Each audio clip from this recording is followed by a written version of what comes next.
Bonjour et bienvenue dans ce guide complet sur la configuration d'un projet dans Siemens TIA-Portal. Que vous soyez un débutant ou un utilisateur expérimenté, cette vidéo vous fournira les étapes essentielles et les meilleures pratiques pour démarrer vos projets d'automatisation avec succès. Première étape est d'ouvrir TIA-Portal. Nous sommes accueillis par la vue du portail. C'est à partir d'ici que vous pouvez choisir de créer un projet ou bien d'ouvrir un projet existant. Alors pour commencer, on clique sur créer un projet. Une boîte de dialogue apparaîtra vous demandant de saisir un nom pour votre projet et de spécifier l'emplacement où il sera enregistré. Il est recommandé de choisir un nom clair, descriptif pour votre projet, reflétant son objectif ou son contenu. On choisit par exemple système de pompage d'une usine X. Voilà, on clique sur créer.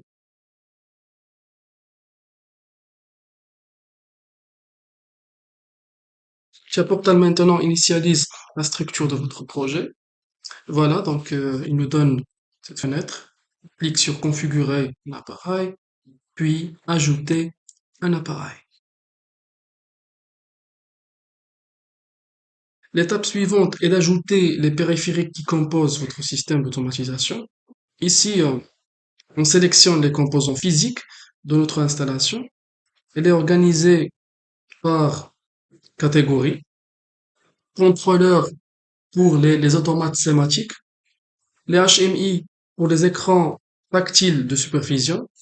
Et d'autres modules spécialisés. Alors, on va chercher une CPU. On va utiliser Sématique S7300.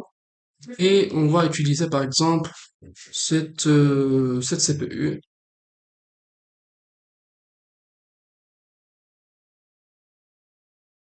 Double-clic. Voilà.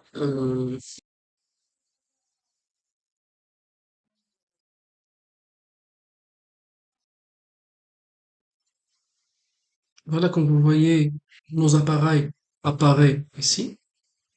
Je vais agrandir cette fenêtre.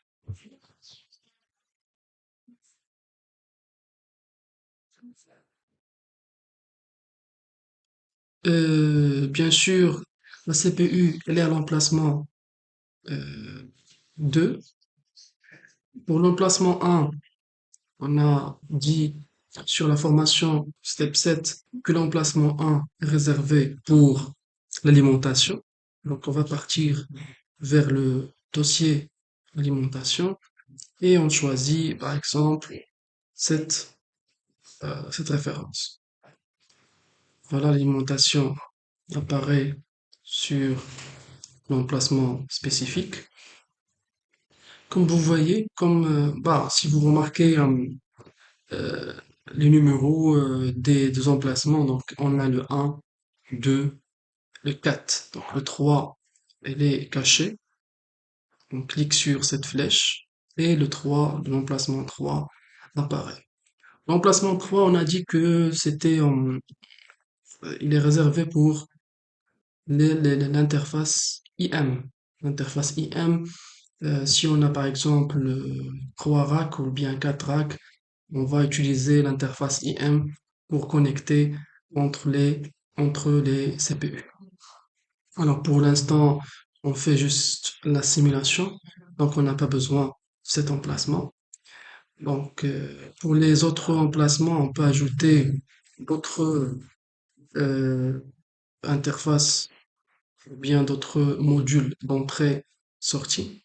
Par exemple, pour les digital input, on peut utiliser sur l'emplacement 4 ce module d'entrée. Pour le module de sortie, on peut ajouter un module de sortie euh, numérique, comme celui-là. Puisqu'on fait juste la simulation, donc on n'a pas besoin de spécifier la référence. Euh, mais si vous travaillez avec un matériel physique. Donc, il faut penser à bien choisir les références avec lesquelles vous travaillez. Sinon, une version incorrecte peut entraîner des problèmes de communication ou de fonctionnement. Voilà, donc c'est ce qu'on a pour la configuration matérielle d'un automate S7300 sur Portal. L'étape suivante, c'est de choisir la communication convenable, d'accord? Et puis activer la simulation. Euh, Par la suite, on peut créer notre programme facilement sur les blocs de programme. Ici, sur le l'OB1, c'est le bloc principal exécuté par l'automate. Voilà, donc j'espère que cette vidéo vous a été utile. C'est fini pour celle-là. On continue juste là. À la prochaine.